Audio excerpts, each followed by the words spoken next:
Simulacra. Not sure how to say that one.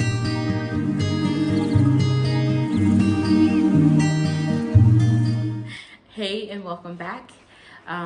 Thank you so much for joining me today. We're going to be not finishing, but we're going to be continuing in the book of Jubilees.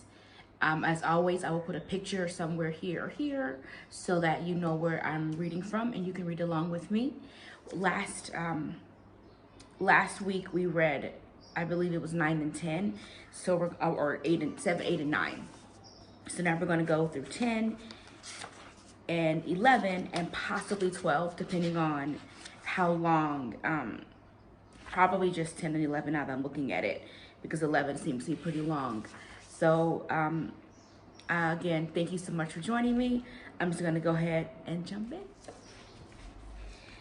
And in the third week of this Jubilee, the unclean demons began to lead astray the children of the sons of Noah, and to make error and destroy them. And the sons of Noah came to Noah, their father, and they told him concerning the demons which were leading astray and blinding and slaying his sons. And he prayed before the Lord his God and said, God of the spirits of all flesh, who has shown me mercy and has saved me and my sons from the waters of the flood, and has not caused me to perish as thou didst the sons of perdition. For thy grace hath been great towards me, and great hath been thy mercy to my soul. Let thy grace be lifted up upon my sons, and let not wicked spirits rule over them, lest they should destroy them from the earth. But do thou bless me and my sons, that we may increase and multiply and replenish the earth. And thou knowest how thy watchers, the fathers of these spirits, acted in my day.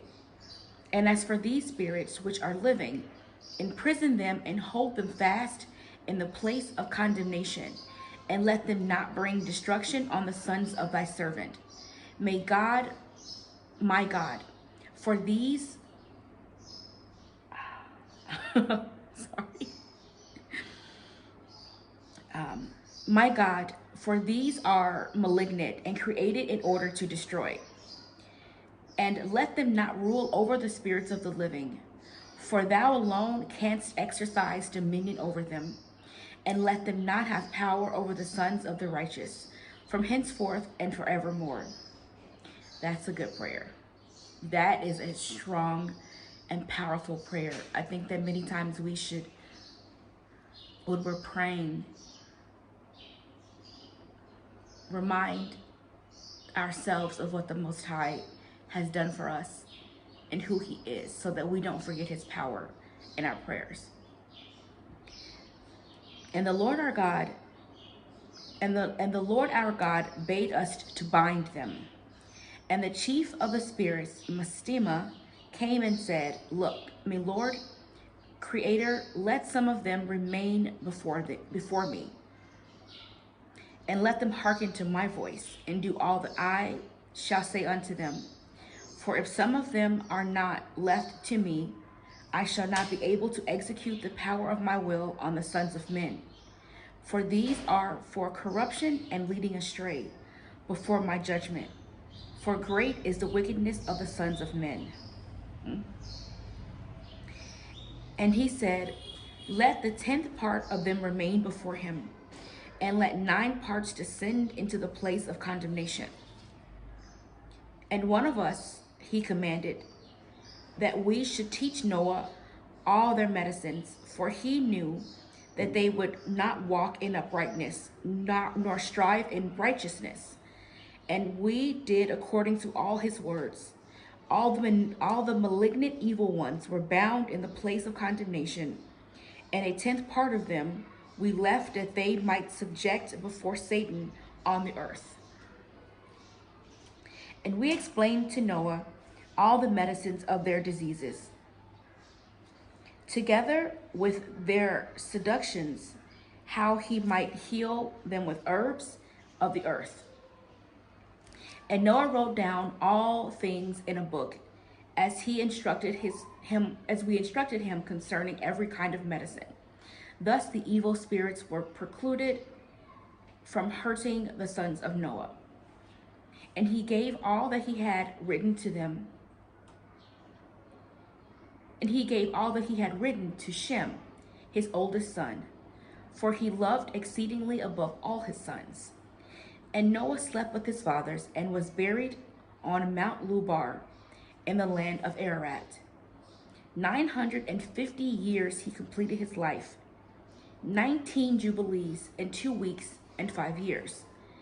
And in his life, all on earth, he exceeded the children of men, save Enoch, because of the righteousness wherein he was perfect. For Enoch's office was ordained for a testimony to the generations of the world, so that he should recount all the deeds of generations unto generation till the day of judgment. And in the 3rd and 13th Jubilee, in the 1st year, in the 2nd week, Peleg took himself a wife, whose name was Lomna, the daughter of Sinnar. And she bare him a son in the 4th year of this week. And he called his name Reu. And he said, Behold, the children of men have become evil through the wicked purpose of building for themselves a city and a tower in the land of Shinar. For they departed from the land of Ararat eastward to Shinar. For in his days they built the city and the tower, saying, Go to, let us ascend thereby into heaven. And they began to build, and in the 4th week they made brick with fire. The bricks served them for stone, and clay with which they cemented them together was asphalt, which cometh out of the sea and out of the fountains of water in the land of Shinar. And they built it. 43 years were they building it. Its breadth was 203 bricks, and the height of a brick was the third of one. Its height amounted to 5,400. Oh, that's a typo. Its height amounted to 5,433 cubits and 2 palms. And the extent of one wall was 13 stades, and of the other 30 stades. And the Lord our God said unto us, Behold, they are one people, and this they begin to do. And now nothing will be withheld from them to let us go down and confound their language, that they may not understand one another's speech, and they may be dispersed into the cities and nations, and one purpose will no longer abide with them till the day of judgment. And the Lord descended, and we descended with him, to see the city and the tower which the children of men had built. And he confounded their language, and they no longer understood one another's speech. And they ceased then to build the city and the tower. For this reason, the whole land of Shinar is called Babel, because the Lord did there confound all the language of the children of men. And from thence they were dispersed into their cities, each according to his language and his nation. And the Lord sent a mighty wind against the tower, and overthrew it upon the earth. And behold, it was between Asshur and Babylon in the land of Shinar, and they called its name Overthrow. In the 4th week, in the 1st year, in the beginning thereof, in the 4th and 13th Jubilee, were they dispersed from the land of Shinar. And Ham and his sons went into the land which he was to occupy, which he acquired as his portion in the land of the south. And Canaan saw the land of Lebanon to the river of Egypt, and it was very good. And he went not into the land of his inheritance to the west, that is, to the sea. And he dwelt in the land of Lebanon, eastward and westward, from the border of Jordan and from the border of the sea. And that's really important, because you'll hear, you'll read that same language when you're reading the description, the logistical description, description of the promised land. So this is how we know that Canaan went into a land that wasn't his own, and that the land was designated to Shem and his descendants. And then later on, we inherit that land, and in Genesis, and then we'll inherit it. Actually, not in Genesis. We'll inherit it again in the Torah, and then we'll inherit it again once the Most High calls us out of captivity a second time. I should say the last time, because this is not our second captivity. And Ham,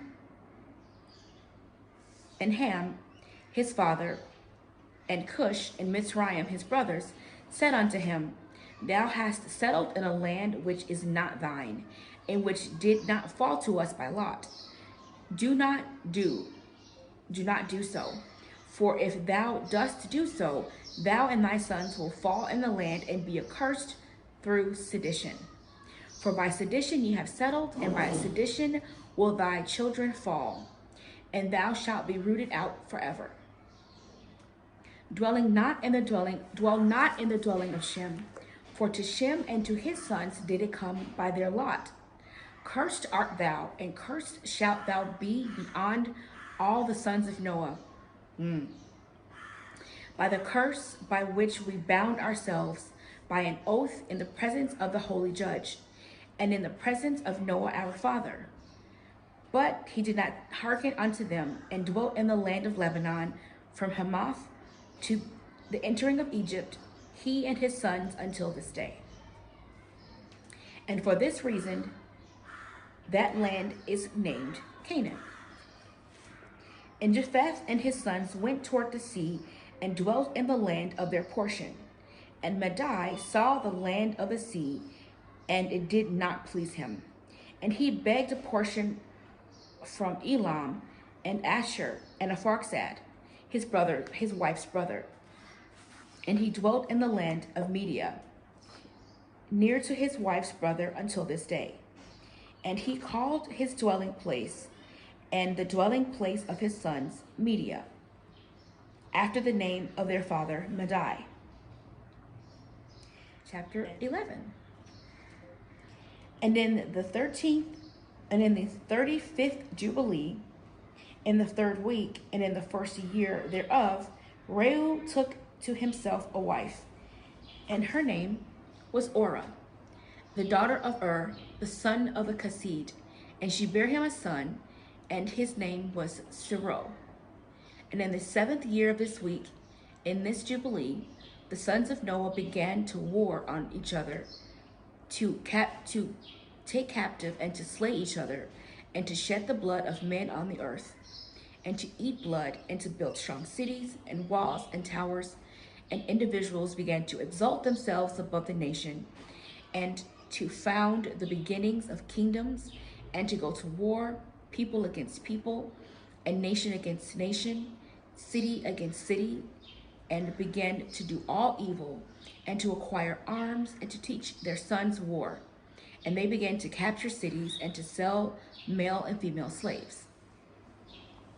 And Ur, the son of Kassid, built the city of Ara, of the Chaldees,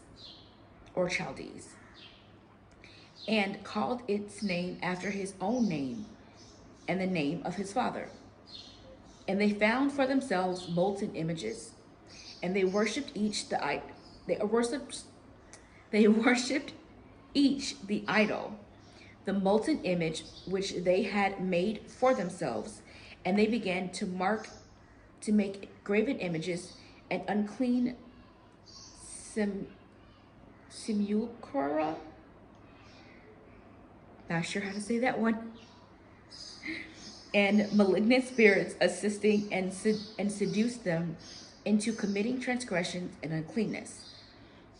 And the prince Mastema exerted himself to do all this, and he sent forth other spirits, those which were put under his hand, to do all manner of wrong and sin, and all manner of transgression, to corrupt and destroy, and to shed blood upon the earth. For this reason he called the name of Sirah Serug. For everyone turned to do all manner of sin and transgression. And he grew up and dwelt in Ur of the Chaldees, near to the father of his wife's mother. And he worshipped idols, and he took to himself a wife in the 36th Jubilee, in the 5th week, and in the 1st year thereof, and her name was Milcah, the daughter of Cabar, the daughter of his father's brother. And she bare him Nahor in the 1st year of this week. And he grew and dwelt in Ur of the Chaldees, and his father taught him the researches of the Chaldees, to divine and augur according to the signs of heaven. And in the 37th Jubilee, in the 6th week, in the 1st year thereof, he took to himself a wife, and her name was Ejaska, the daughter of Nisteg of the Chaldees. And she bare him Terah in the 7th year of this week. And the prince Mastema sent ravens and birds to devour the seeds which was sown in the land, in order to destroy the land and rob the children of men of their labors. Before they could plow the seed, the ravens picked it up from the surface of the ground. And for this reason, he called his name Terah. For the ravens and the birds reduced them to destitution and devoured their seed. And the years began to be barren, owing to the birds, and they devoured all the fruit of the seeds, and they devoured all the fruit of the trees from the trees. It was only with great effort that they could save a little of all the fruit of the earth in these days. And in this 39th Jubilee, in the 2nd week, in the 1st year, Terah took to himself a wife, and her name was Edna, the daughter of Abram, the daughter of his father's sister. And in the 7th year of this week, she bare him a son, and he called his name Abram, by the name of the father of his mother, for he had died before his daughter had conceived a son. And the child began to understand the errors of the earth, and all went astray after graven images and after uncleanness. And his father taught him writing, and he was 2 weeks of years old. He separated himself from his father, that he might not worship idols with him. And he began to pray to the Creator of all things, that he might save him from the errors of the children of men, and that his portion should not fall into error after uncleanness and vileness. And the seed time came for the sowing of seed upon the land, and they all went forth together, and to protect their seeds against the ravens. And Abram went forth with those that went, and the child was a lad of 14 years. And a cloud of ravens came to devour the seed. And Abram ran to meet them before they settled on the ground, and cried to them before they settled on the ground to devour the seed, and said, Descend not, return to the place whence ye came. And they proceeded to turn back. And he caused the clouds of ravens to turn back that day 70 times, and of all the ravens throughout all the land where Abram was, there settled there not so much as one. And all who were with him throughout all the land saw him cry out, and all the ravens turned back. And his name became great in all the land of the Chaldees. And there came to him this year all those that wished to sow, and he went with them until the time of sowing ceased. And they sowed their land, and their year they brought again grain home, and ate, and were satisfied. And in the 1st year of the 5th week, Abram taught those who made implements for oxen, and artificers in wood. And they made a vessel above the ground, facing the frame of the plow, in order to put the seed thereon. And the seed fell down there, then the seed fell down therefrom upon the share of the plow, and was hidden in the earth, and they no longer feared the ravens. And after this manner they made vessels above the ground on all the frames of the plows.